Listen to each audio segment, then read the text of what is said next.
It's Intraday, founder of Intraday.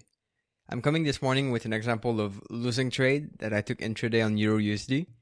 Right now we are Friday, so Friday morning. I'm doing this just as I was doing my journal, and I'll show you exactly what was the trade and what happened with the trade. That's pretty simple. I would say this is a good trade, a good losing trade, but I'll show you a little bit more what's happening. And one thing I must say now is that this trade was lower probability of winning.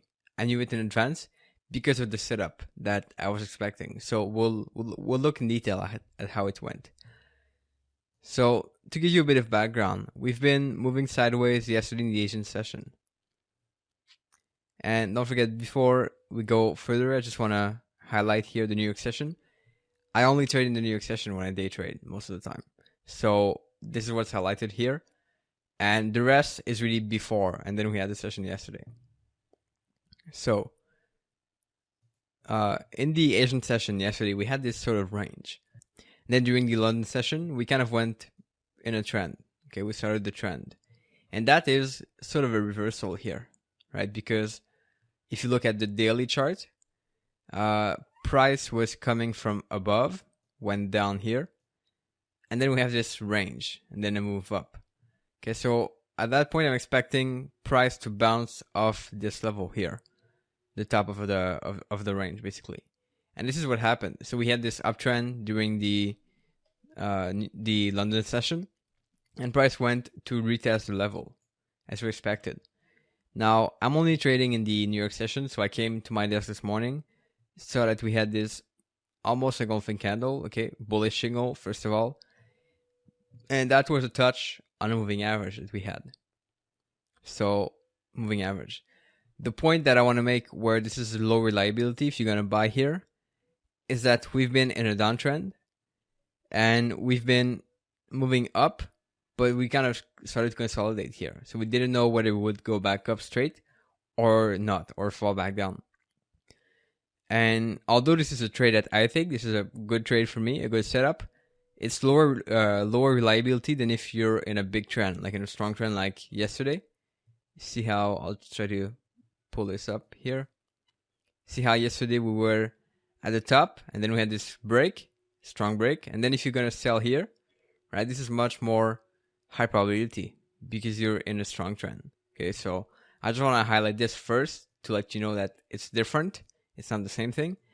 And what happened here is that when I saw this other candlestick here pushing strongly, kind of above the range we had, then I started to enter the market. So I entered right above here, somewhere like that, and stop loss below here, a little bit below that. So here.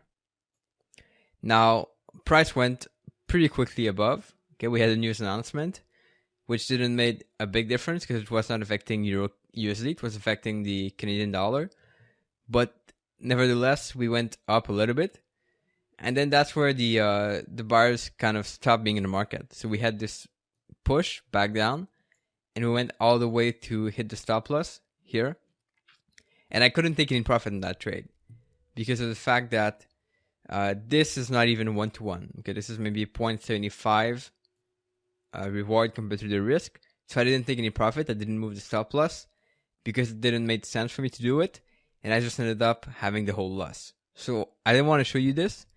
Then price started to consolidate a little bit. So we have this. I'll just clear the chart to make it really clear.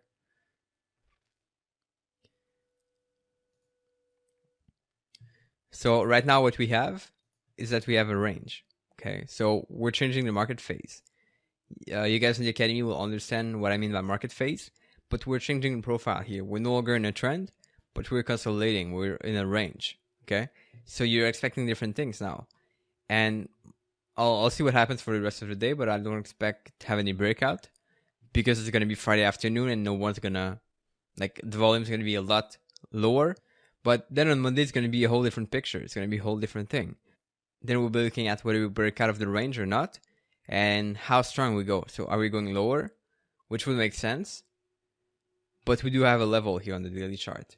Or whether we go up, above. Okay, and this would be a whole different scenario. Because then we would respect the level here that's on the daily chart. And we would probably have some more momentum. So I'll be looking for that, but just this is a trade journal that I'm putting in my journal. So I just wanted to do a quick video about it and let you know, guys, that it's not always funny. It's not always the best trades. And not only that, but you need to know what's going to be your kind of risk tolerance. So how reliable you want to trade UB. Do you want to take only the trades with 80% probability, or do you want to trade do you want to take the trades with like 50 or 60% reliability? So it's going to depend, but you need to have a good reward to risk in that case. So this is the video. Let me know if you liked it. Comment below if you have any question, any feedback, and if you have any comment about how I do my trading journal. I did a video about this just with Trello.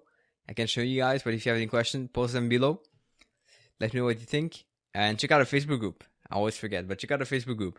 This is autotrade.com/group, and you can find me there, connect with me, and let me know what's your feedback. So on that note, I'll see you in the next video. Ciao.